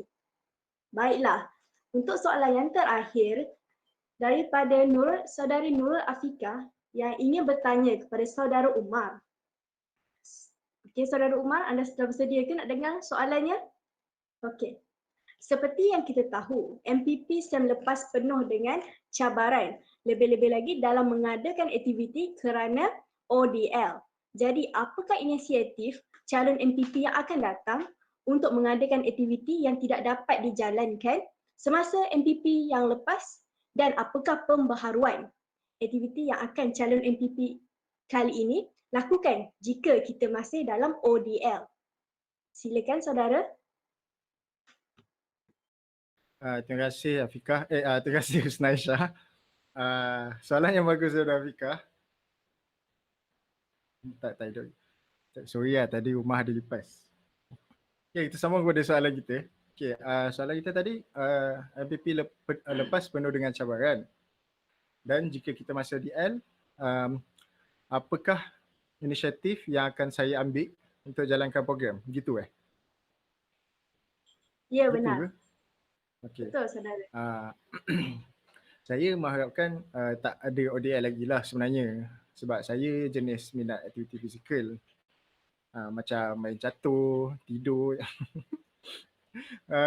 Sebenarnya kita tak boleh nak jangka ODL ni akan habis bila. Tapi kalau kita tengok pattern, dia macam banyak kan. Macam saya tengok meme semalam tu ada COVID kata I love you 3000 dekat Malaysia. Sebab apa, kes kita dah sampai cecah 3000. So berkemungkinan kita akan ODL lagi lah. So soalan saudari Afiqah tadi, kalau kita masih ODL, apa inisiatif yang saya akan buat untuk buat program? So apa kelainan yang saya akan bawa, basically dia satu perkara yang sangat-sangat susah. Kalau kita tengok, dia susah untuk kita bawa kelainan. Sebab apa? Bila kita ada ODL, bila kita ada social distance punya learning and online distance learning, and kita kena jaga kita punya social distance, so benda ni merupakan satu penghalang untuk kita buat satu aktiviti yang fizikal. Dan dia juga penghalang untuk kita buat aktiviti yang menarik. Kalau kita nak buat aktiviti, kebiasaannya bila online dia memang nak tak nak Gmeet, Zoom, YouTube. Itu kebiasaannya. But kalau ditanya dari segi kelainan, berkemungkinan kelainan yang kita boleh buat adalah dari segi program tu sendiri. Contohnya kalau sebelum ni, macam saya ambil contoh yang paling dekat waktu saudara Ijat jadi pengarah program untuk orientasi fakulti kita yang baru-baru ni, iaitu EGON. EGON ni adalah pengganti kepada EGA lah. Kalau pelajar fakulti pendidikan pernah join EGA, iaitu Education Get Along, Edu Get Along, dia macam program orientasi untuk pelajar baru, kita nak rapatkan antara setiap program, setiap course. But since kita ODL and kita tak dapat nak buat secara fizikal, should be benda tu patutnya fizikal sebab waktu tu kita dah boleh balik dan suddenly case naik. So kita terpaksa buat online dan diganti dengan Edu Going Online, which is EGON. So itulah satu program yang mana daripada fizikal sepenuhnya kita tukar kepada online sepenuhnya. Pembaharuan yang akan berlaku adalah program tu macam biasa kita tengoklah, sebelum ni program tu 2 hari. Sekarang dia dah jadi setengah hari je. Which is dia sebab kalau kita takut kalau dia lama-lama membebankan apa semua kan. So itu contoh yang saya boleh bagi. Dia akan berlaku perubahan dekat program tu sendiri. Dan kalau tanya saya pembaharuan yang mungkin boleh dibuat, itu bergantung kepada teknologi dan idea yang akan datang. Tengok macam mana nanti. Sebab kebiasaannya macam saya punya hashtag sendiri, hashtag saya adalah Rise Together. Bukan nasi bersama-sama ya, tapi bangkit bersama-sama. Rise Together.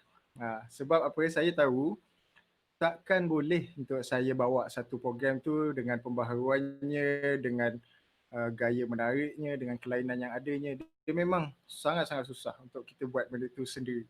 So kita akan bergerak bersama-sama. Kalau ada idea daripada Persatuan PMFP, dan kita akan ambil. Kalau ada idea daripada SMFP, kita akan ambil. Kalau ada idea daripada student sendiri pun, kita akan ambil. Sebab apa? Untuk kita buat sesuatu perkara tu, dia lebih senang and dia lebih bagus kalau kita bergerak bersama-sama. So anda kata kalau persoalannya tanya macam mana inisiatif yang saya akan buat kalau DL, macam biasalah saya kata kita akan guna online platform. Maybe kita boleh guna Discord, YouTube, Y8, maybe kita boleh guna Gmeet dan Zoom dan sebagainya. Kalau tanya saya program yang lain daripada yang lain, kita ada banyak program jujurnya. Kita ada banyak program dalam planning kita. Tapi untuk saya revealkan, kecil hati pula sekretariat mahasiswa fakulti kan. So kita simpan dulu, kita tengok program apa yang akan ada. But insyaAllah program tu memang akan lain lah. Sebab apa kita dah going online kan. So susah untuk kita buat something tu dengan physical. And bila kita online ni pun susah untuk kita buat macam-macam dalam program tu. So itu saja yang saya ingin sampaikan. Saya harap menjawablah soalan saudari Afiqah tadi kan. Afiqah kan Husna? Ya, betul tu saudara. Terima kasihlah bagi soalan. Maaflah kalau soalan saya tak berapa memuaskan lah sebab saya pun tiba-tiba dapat soalan ni. Itu saja daripada saya. Terima kasih. Okey, baiklah. Terima kasih daripada jawapan yang padu jugalah daripada saudara Umar kita sebentar tadi. Okey, kita sambung lagi sesi Q&A kita ni dengan soalan daripada saudara Daniel. Dia ingin tujukan soalan ni kepada saudara Amirul Izzat. Okey, saudara Amirul Izzat, bersedia ke? Ya, saya rasa saya kenal je saudara Daniel tu.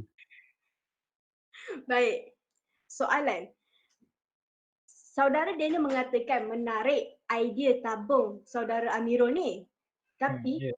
how do you plan untuk kumpulkan fund untuk tabung tersebut? Apa plan daripada saudara Amirul Izzat sendiri? Silakan.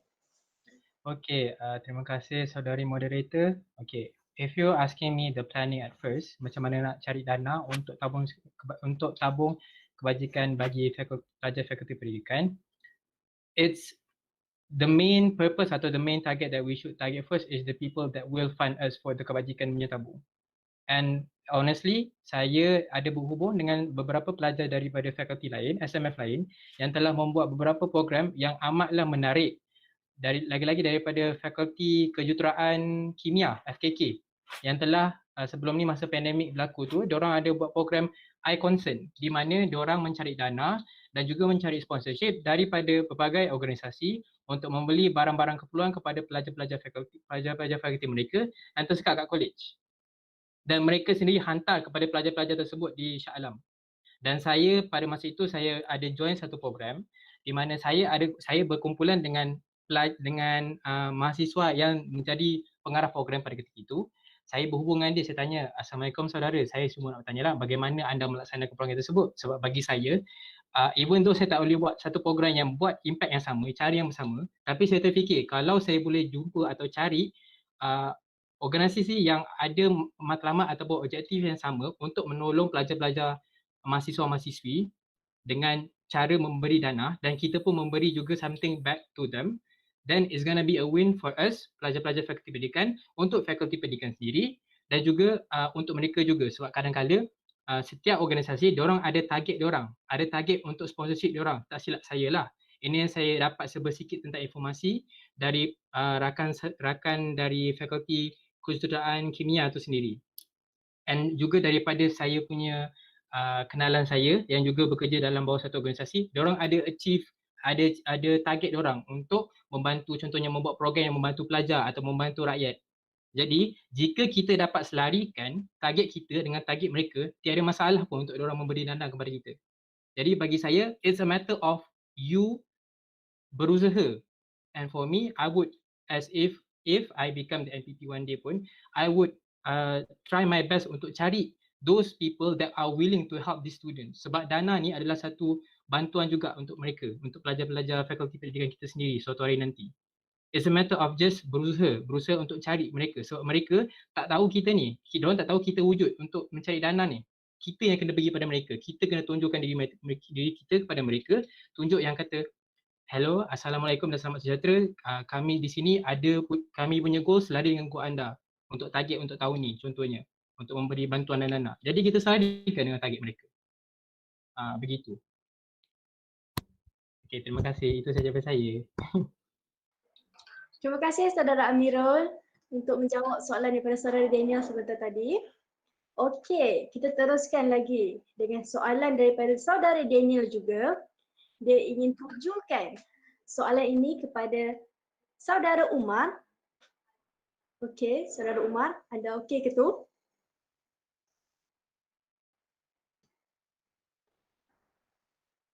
Okey, tak apa. Kita teruskan dulu. Okey. Saya okey.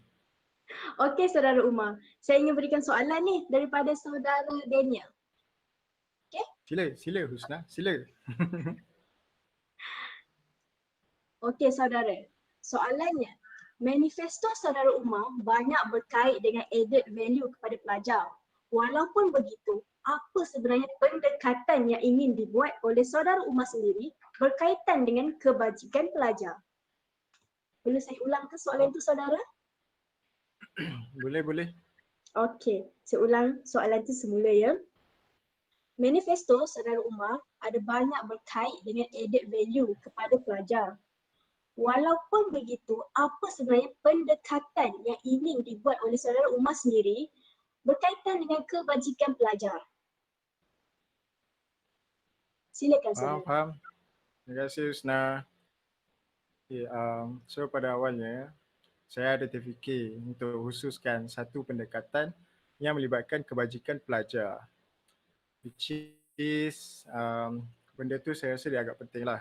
Di mana target saya adalah untuk mencari mereka yang B40 dan memberikan mereka peluang untuk study dengan lebih elok dengan bawa mereka ke fakulti dan menyediakan mereka platform senang untuk mereka tanya soalan dan sebagainya. Sebab apa pelajar B40 kebiasaannya mereka kos hidup mereka macam susah untuk mereka survive.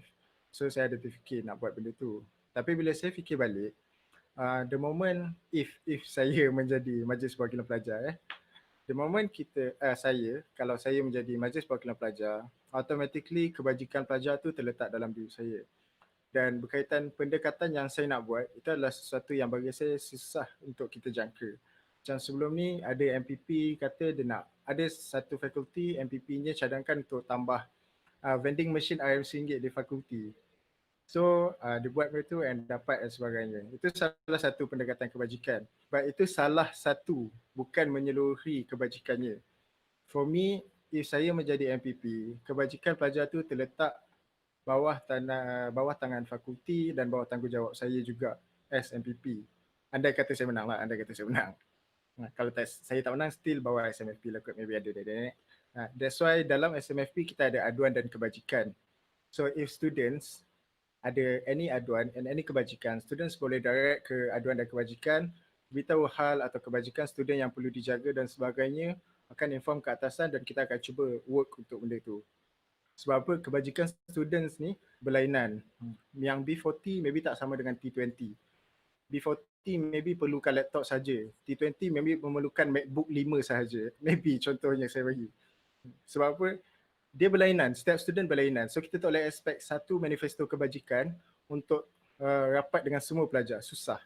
So I think if saya menang, then dia akan jadi something yang if ada problem or if ada aduan or if ada any kebajikan yang diperlukan, then inform, kita akan work on that.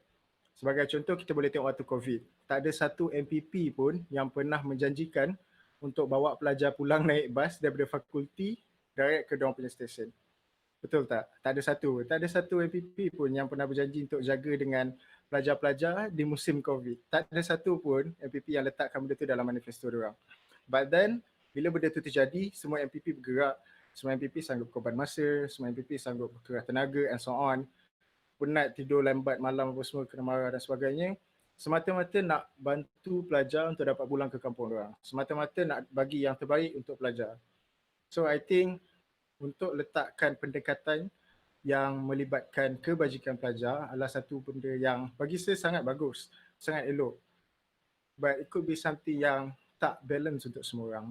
Right? Maybe kita dapat target certain groups, but another or maybe two other groups kita tak dapat target. Itu macam berat sebelah for me. So my point is, if saya jadi MPP and if ada students yang memerlukan kebajikan and so on, ada aduan dan sebagainya, bolehlah kita untuk sama-sama bagi aduan, salurkan melalui saluran yang betul. Kita ada Exco Aduan dan Kebajikan dalam SMFP. Exco Aduan dan Kebajikan akan naikkan kepada MT akan naikkan kepada MPP akan cuba naikkan kepada atasan dan kita akan cuba berusaha untuk bantu mana-mana aduan, mana-mana kebajikan pelajar yang diperlukan. So sekian itu sahaja daripada saya. Terima kasih Husna. Saya menjawablah soalan Daniel ni. Daniel ni banyak betul tanya soalan. Terima kasih Saudara Umar atas perkongsian dan penerangan jawapan sebentar tadi. Okey, kita ke soalan yang kita seterusnya daripada Saudara Daniel juga. Saudara Daniel ingin bertanya kepada Saudari Aina. Okey, Saudari Aina bersedia ke? Okey. Regarding to Manifesto Aina, adakah studio yang dicadangkan tersebut adalah seperti BRP ataupun ianya hanya sebuah program? Kerana saya kurang jelas. Saudari Aina ingin saya ulangi semula. Saya jelaskan soalan tersebut. Okey, Okay. silakan. Terima kasih moderator Husna. Alright. So, Daniel ni sangat seronok ya seakan bertanya soalan. Alright. To answer your question, okay. Dalam apa yang Aina ingin rancangkan, Aina ingin realisasikan is that studio ni bukanlah studio yang fizikal semata-mata. It's like a series of programs di mana saya rasa semua mesti pernah dengar pasal Edu Mics On. Okay, yang tak pernah dengar, Edu Mics On ialah program di mana kita panggil pelajar, kita minta pelajar untuk menjadi peserta untuk berkongsikan permasalahan mereka melalui sebuah platform. Kalau time fizikal dulu, kita buat di BRP ataupun di studio PJK. Kalau untuk virtual pula, kita pada hari itu kita buat menggunakan Google Meet. Jadi, apa yang Aina ingin jalankan ialah a series of programs di mana Aina akan kumpul kesemua permasalahan tersebut dan Aina akan jadikan sebagai macam ada satu blok, bukan satu blok. In a sense dia macam satu blok di mana Aina akan kumpulkan semua permasalahan tu dan cuba ajukan ke pihak atasan. Dan sekiranya kita sesama pelajar dapat berbincang untuk mendapatkan satu solusi, that will be even better. That's why Aina namakan dia studio diskusi. Dia bukan studio like legit kita ada studio with everything, the equipment. No, it's a studio di mana Aina akan kumpulkan kesemua permasalahan yang pelajar-pelajar hadapi. Sebab seperti saudara Umar ada beritahu sebentar tadi, different student mengalami different masalah. Pelajar daripada T20 ada lain masalahnya dengan pelajar daripada B40. So, sekiranya saya dapat menjadi seorang MPP, sekiranya anda pilih saya untuk menjadi seorang MPP, Aina akan cuba untuk mengumpulkan masalah tersebut dan kita cuba cari solusi yang terbaik untuk semua. Memanglah kita tidak akan dapat untuk memuaskan hati semua pihak. Namun begitu, I'll try my best to help each and every one of you. Okay, itu sahaja daripada saya. Saya harap menjawab persoalan Daniel. Terima kasih saudari Aina atas perkongsian jawapan sebentar tadi. Okey, kita teruskan kepada soalan kita yang terakhir. Soalan ini adalah daripada Ulia, saudari Ulia yang ingin bertanya kepada saudara Bazli. Okey, saudara boleh tak Ulia nak tahu apa pandangan saudara Bazli tentang inisiatif dalam memastikan mahasiswa lain mematuhi arahan yang dikeluarkan oleh MPP. Saudara Bazli jelas ke dengan soalan ni? Ya, jelas. Okey, silakan. Bismillahirrahmanirrahim. Okay, baik, soalannya apa pandangan inisiatif untuk mematuhi arahan MPP. Jadinya kalau nak menjawab soalan ini, kita boleh tengoklah apa yang arahan yang dikeluarkan oleh MPP itu sendiri. Jadi mungkin saya boleh bagi kepada dua perkara lah. Yang pertama, pandangan berkenaan pelajar yang tidak mengikuti ataupun tidak mengikut arahan daripada MPP.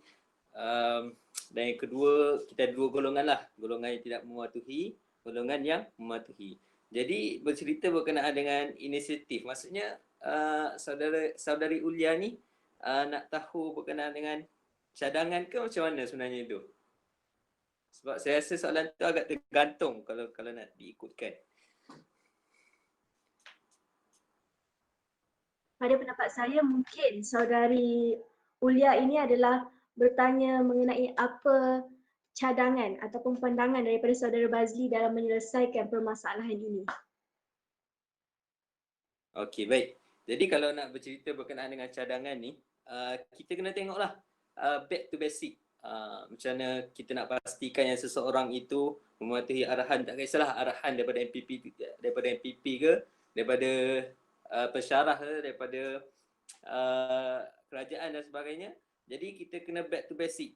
Kita kena pastikan yang mereka-mereka ini mendapat kefahaman berkenaan dengan arahan tersebut. Saya boleh bagi satu contoh lah berkenaan dengan arahan daripada MKN sendiri, Majlis Keselamatan Negara, untuk mewajibkan kepada semua rakyat Malaysia untuk menutup menggunakan pelitup muka. Jadi kalau kita tengok apa dia punya tujuan kita nak MKN buat dia punya arahan tersebut. Jadi tujuannya kita nak memastikan yang tiada penularan wabak COVID-19 dalam kalangan masyarakat. Jadi benda tu kita kena pastikan yang arahan tu adalah jelas dan mudah difahami oleh semua orang. Kalau berbalik kepada arahan daripada MPP, kalau bagi saya sendiri, MPP itu sendiri kena pastikan yang arahan tu jelas dan saya kira tidak membebankan kepada semua pihak. Macam itulah lebih kurang dia punya cadangan untuk memastikan yang mahasiswa ini mengikut segala arahan yang ditetapkan oleh MPP. MPP itu sendiri yang kena pastikan yang arahan dikeluarkan oleh MPP adalah jelas dan tidak membebankan kepada mahasiswa untuk mengikuti arahan tersebut. Jadi saya kira itu saja untuk soalan. Saya serah kembali kepada saudari moderator dipersilakan. Terima kasih Saudara Bazli atas penerangan dan juga memberi pandangan yang sangat baik ya. Terima kasih. Okey, oleh itu, terima kasih diucapkan sekali lagi kepada calon-calon untuk jawapan yang diberikan sebentar tadi. Dan tidak lupa juga kepada penonton yang setia sudi bertanya soalan-soalan kepada calon-calon kita yang hebat ni. Okey, baiklah, maka kita settle bahagian Q&A. Memandangkan kita pun sudah hampir di penghujung sesi. Jadi apa kata kalau kita sama-sama dengar harapan calon-calon JPP Fakulti Pendidikan sesi 2020-2021. Jadi jom kita dengarkan daripada Saudara Amirul Izzat terlebih dahulu. Silakan saudara. Oh, saya dulu saya kena dulu ni, tak adil lah sini. Okey, tak apa. Harapan saya untuk PRK kali ni lah. Harapan saya sebenarnya adalah undilah saya. Tak adalah. Aku tu. Okey, harapan saya tak setinggi mana pun harapan saya. Saya seperti mana saya tahu yang semua orang kat dalam sini untuk calon-calon yang bertanya pada kempen kali ini adalah orang-orang yang hebat-hebat belaka. Sebab saya pernah bekerja dengan setiap seorang. Dengan Bazli, dengan Aina, dengan saudara Umar. Saya pernah bekerja dengan mereka banyak kali untuk program-program. Jadi mereka ni adalah individu-individu yang sangat luar biasa. Bila untuk lagi niat diorang pun dah betul untuk membantu pelajar. Dan saya amat tertarik dengan mereka punya manifesto dan juga target mereka untuk jika mereka jadi MPP nanti. Harapan saya is yes, I would be honestly, I hope that I become the MPP if let's say bila dah umumkan nanti. Tapi I would like to have also, if I don't become the MPP pun, I would like to have the MPP among you guys pun, I tak kisah sebab you guys are so amazing when becoming a leader and also bantu the faculty as well. And for me, bagi saya, harapan saya juga untuk PRK kali ni adalah I hope that we have a very healthy competition between us because for me, there's no use of competing with each other in a toxic way. A very healthy competition is very important. And saya ada buat, saya nak nyanyi sikit boleh tak sebelum saya habiskan? Saya ada nyanyian sikit untuk semua orang. Okay. Ini nak betul suara ni. Okay, sekejap. Jika kau yakin kepadaku, ku pasti boleh melakukan untuk kebajikan anda semua dan fakulti pendidikan. Itu sahaja daripada saya. Terima kasih. Ijat boleh. Wah, begitu bersemangat dan juga diakhiri dengan nyanyian, serangkap nyanyian yang saya begitu amazed sangat-sangat. Okey, macam yang saudara Amirul Izzat mengatakan, have a healthy competition. Ya, saya sangat-sangat bersetuju ya. Ialah kerana kita terlibat dengan proses mengundi yang merupakan tanggungjawab kita bersama, maka mempunyai healthy competition among each other itu sangat-sangat penting. Okey, baiklah, tanpa membuang masa lagi, kita teruskan untuk mendengar calon yang seterusnya iaitu daripada saudari Aina. Silakan saudari, apa harapan anda? Alright, first kali, wow Ijat, wow, it was amazing. I was surprised. Okay, jadi harapan Aina, okay, so, like Ijat has said, kami pernah bekerja with each other, all four of us. kami pernah bekerja untuk program-program yang dijalankan di Fakulti Pendidikan, and each and every one of them are indeed a very great person. I really adore them, I really salute them. So harapan Aina untuk PRK kali ini, saya harap kami telah membentangkan manifesto kami telah memberitahu apa yang kami ingin buat, kami ingin jalankan sekiranya kami jadi MPP. Jadi kini terletak kepada tangan anda semua, iaitu pelajar Fakulti Pendidikan, untuk memilih leader anda. Saya harap anda semua menjalankan tanggungjawab anda untuk mengundi. Jangan lupa undi tahu pada 12 dan 13 hari bulan nanti. So, akhir kata daripada saya harap semua stay safe, stay healthy. Those who are affected with banjir and heavy rain, please hang in there, stay strong. We get this. I mean, we can do this together. Fighting! Sekian saja daripada saya. Terima kasih Saudari Aina atas harapannya sebelum tadi. Jadi, suka untuk saya ingatkan bahawa jadilah pengundi yang bijak, kerana dengan satu undi kita akan menentukan masa depan fakulti kita sendiri. Okey, mahasiswa semua, dan jangan mengundi. Okey, baiklah, kita dengarkan pula harapan daripada calon kita yang seterusnya, Saudara Bazli. Silakan Saudara Bazli.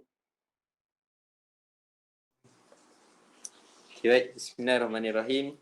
Jadi harapannya sejujurnya saya tak mampu untuk membagi bulan dan bintang kepada anda semua. Tapi apa yang saya janjikan dalam manifesto saya akan sedaya upaya untuk melaksanakan apa yang saya janjikan. Jadi untuk harapan saya kira sudah disentuh oleh Saudari Aina sendiri, daripada Saudari Izzat.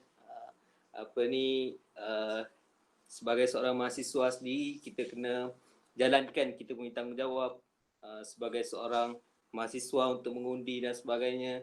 Jadi jangan lupa untuk turun mengundi pada 12 dan 13 hari bulan nanti, dan pilihlah seorang pemimpin yang mampu memberi sepenuh perhatian kepada anda semua, insya-Allah. Jadi saya rasa itu saja untuk kali ini.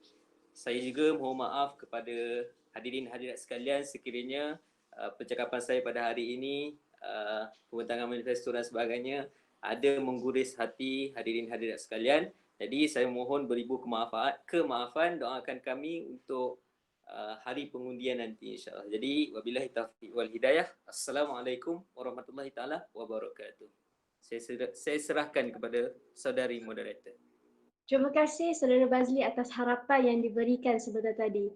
Sejujurnya betul apa yang Saudara Bazli katakan sebentar tadi, maafkan saya, di mana kita sepatutnya menjadi lebih memahami, pelajar atau mahasiswa yang lebih memahami apabila calon GPP kita, jika satu hari nanti mereka berjaya menjadi MPP, of course mereka akan menunaikan mereka punya manifesto yang telah mereka bentangkan sebentar tadi. Tapi kita sebagai mahasiswa perlu menjadi seorang yang lebih memahami dengan memberi masa supaya tidak mendesak mereka untuk menyelesaikan segala manifesto yang diutarakan sebentar tadi. Okey, baiklah, untuk calon kita yang terakhir, saya persilakan Saudara Umar untuk memberi harapan mereka. Silakan saudara. Terima kasih Husna. Tinggi-tinggi harapan calon-calon lain, saya kagum. Harapan saya sama seperti mereka, terima kasih. Tak. Saya ada harapan saya, jangan risau. So harapan saya ialah, okay, first saya nak cakap, kalau kalian terdetik nak undi saya, hari pengundian nanti, kalian jangan tengok muka saya, tengoklah nama saya. InsyaAllah itu orang yang betul. Sebab gambar saya dia pakai gambar part 1. Memang hodoh lah gambar tu, gambar part 1 kan. Benda kat mati lama. Tapi sekarang saya dah berubah, saya dah macam ni. Handsome sikit. So harapan saya adalah, kalau kalian nak mengundi, janganlah mengundi someone tu sebab kalian rasa dia kelakar atau dia serius atau dia kaya ke atau apa-apa. Jangan. Kalian kena, dan yang penting jangan ikut kawan-kawan. Kalau cakap, kita dia mau, ya menang. Jangan guys. Ikutlah insting kalian, sebab insting kalian itulah yang akan menentukan. Kalian rasa dia sesuai, undilah dia. Dan yang penting sekali, kalian yakin bahawa dia boleh buktikan kata-kata dia. Jujur saya kata, kalau saya boleh undi 3 orang untuk pemilihan MPP kali ni, saya akan undi 3-3. Sebab tak ada yang keempat. kuasa saya 4, so dia 3 orang lah kan. So itulah harapan saya adalah supaya kalian mengundi dengan betul dan pilihlah someone yang betul-betul layak untuk memimpin fakulti. Sebab tanggungjawab itu besar dan apabila someone tu pegang tanggungjawab tu, maka amanah dia semuanya jatuh ke tangan dia. Jadi pilihlah someone yang betul-betul layak, betul-betul berkaliber dan betul-betul kena dengan insting anda semua. Jangan buat pilihan yang salah kerana anda bakal rugi pada masa akan datang nanti. Sekian daripada saya. Terima kasih. Kita kembali ke Husna kita. Baiklah, terima kasih Saudara Umar atas perkongsian harapan sebentar tadi. Ya betul, apa yang Saudara Umar katakan sebentar tadi, kita perlulah menjadi seorang mahasiswa yang bijak dalam mengundi. Janganlah kita terpengaruh dengan faktor-faktor ikut kawan, rasa ni, oh handsome rasanya calon ni, oh bolehlah undi. Okey, jangan macam tu. Kena ikut insting kita sendiri. Okey, maka dengan itu baiklah. Seperti yang kita tahu, masa amat mencemburui kita ya. Dengan berakhirnya ucapan daripada calon-calon JPP kita sebentar tadi, maka berakhirlah majlis sesi rapat umum kita pada malam ini. Terima kasih saya ucapkan kepada calon-calon JPP yang sudi meluangkan masa untuk bermesra bersama pelajar, dan tidak lupa juga kepada penonton di YouTube Live yang sudi meluangkan masa dan setia sampai ke penghujung majlis. Saya ucapkan selamat maju jaya kepada bakal-bakal JPP Fakulti Pendidikan sesi 2020-2021. Teruskan usaha anda untuk mencapai setiap manifesto yang diutarakan. Good luck. Saya Nur Husna Aisyah binti Yusri selaku moderator anda pada malam ini memohon maaf sekiranya terdapat sebarang kesulitan sepanjang majlis ini berlangsung. Sebelum saya akhiri, saya nak share sikit pantun. Saya nak jual pantun boleh? Okey. Hebat tak hebat JPP kita. Segala manifesto sudah dicerita. Jadi, apa lagi mahasiswa? Buatlah kerja. Cepat mengundi. Jangan terlupa. Sekian daripada saya. Sekian hidayah. Wassalamualaikum warahmatullahi wabarakatuh. Selamat malam dan selamat buat assignment semua. Malam. Selamat malam. Gempak Husna. Nak undi Husna lah je ni. Take care everyone. Jaga diri. Terima kasih yang menonton live. Terima kasih menonton live. Thank you everyone for Jangan watching. lupa subscribe. Jangan lupa subscribe Adrian Naufal. Jangan lupa subscribe Unit SMFT Pendidikan. Jangan lupa subscribe Tak Margo. Lepas ada MPP kita boleh. Ayo.